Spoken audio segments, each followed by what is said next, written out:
二战期间，日军打造了一艘人类历史上最大的战列舰，它装有9门主炮、12门副炮和156门高射炮，士兵总计2415人，号称永远不会沉没的战列舰。可就是这样一艘神乎其神的战舰，却只击毁了美军的5架战斗机，随后就被轻易的击沉了，并创下了单舰死亡人数最多的世界纪录。看着自己服役的战舰，帝国的骄傲也随之沉入海底，这让沈伟想不明白战争的意义究竟为何。由于太平洋战场的日军节节败退，年仅15岁的沈伟也即将入伍，父亲刚刚战死，哥哥也毫无音讯，母亲和女友百般阻拦，可是却挡不住他要效忠天皇的决心。就这样，一群乳臭未干的孩子登上了大和号，随后沈伟被分配到高射炮班。军舰上的生活枯燥无味，在教官的细心教导下，他们也很快的进入了自己的岗位。随着美军攻占塞班岛，接下来的目标就是菲律宾的莱特湾。这些昭和的男儿们也即将走入前所未有的黑暗。大和号和武藏号以及30多艘战列舰准备迎战装备精良的美军，而此时的美军早已将潜艇与航母作为了自己的主要进攻力量。在这样的对比下，大和号战列舰就显得格外的笨重啊！咵一下，美军轰炸机到了，大和号笨重的弱点被不断的放大，舰船左翼不幸中弹，高射炮对着美军飞机疯狂开火，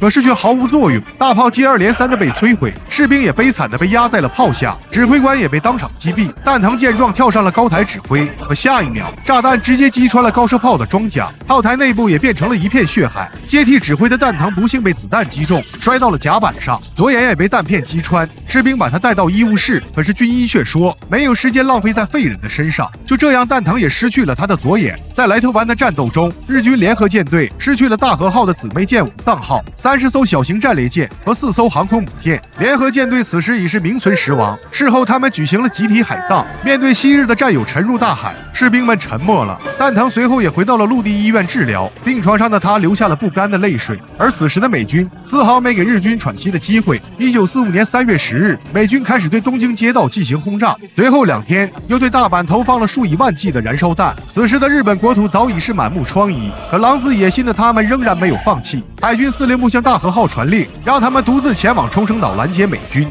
小日子打不过美军，就开始拿自己的士兵出气，一棍下去，木棒直接断成2截，小兵疼得直喊奥利给。可长官却显然没有出气，于是又拿来一根钢管，抬手就是2下。这次蛋疼终于忍不住了，他瞪大了双眼，一拳就把长官干翻在地，随后骑在了长官的身上，砂锅大的拳头招呼在长官的脸上。而一旁的沈伟也彻底被蛋疼的勇气所折服。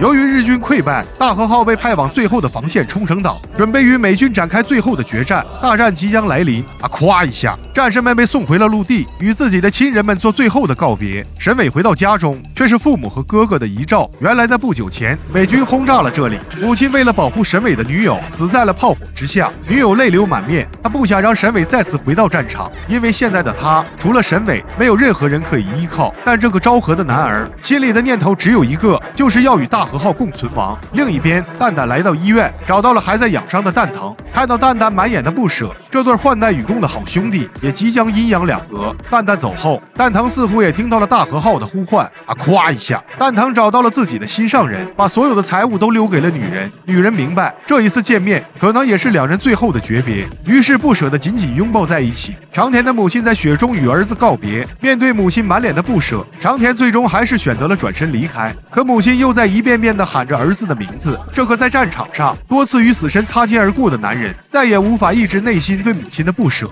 转过头紧紧地与母亲拥抱在一起。可他们从来没想过，现在的一切恶果却都是帝国主义侵略者的自作自受。次日，这些昭和男儿回到了大和号，舰长在船头做了最后的动员，似乎大和号也即将迎来胜利一样。因为此时的所有船员代表的不仅是个人而已，而是身后数亿日本国民的希望。长官说，现在你们可以和亲人道别了。一个个热血的男儿此刻再也无法抑制自己的情绪，对着家的方向大声地哭了出来，嘴里还不停地呼喊着家人的名字。夜里，战士们吃起了最后的晚餐啊！咵一下，蛋疼回来了，战士们都很担心他的伤势，可蛋疼的一番话却让战友感受到了震撼，也说出了所有人的心声。是啊，他们也想回家与家人团聚，可战争一天不停止，他们就无法回到家中，所以没有选择，只能殊死一搏。随着大和号再次启程，二战时期最惨烈的海军战役冲绳岛之战也拉开了帷幕。士兵们各自回到岗位，决定与美军殊死一搏。咵一下，40架美军的 B-29超级轰炸机已经在大和号的上空盘旋。大和号随即调转炮口，对美军飞机开始轰炸。可是落后就要挨打，由于武器太过笨重，大和号的炮火对美军没有产生丝毫威胁。相反，笨重的大和号在美军飞机眼里是如此的显眼。副炮手不停地给甲板上运输炮弹，主炮与副炮疯狂的轰炸丝毫不起作用。美军的战机不断向大和号扔下航空炸弹，机枪喷射着火舌，顿时子弹穿透了日军的胸膛。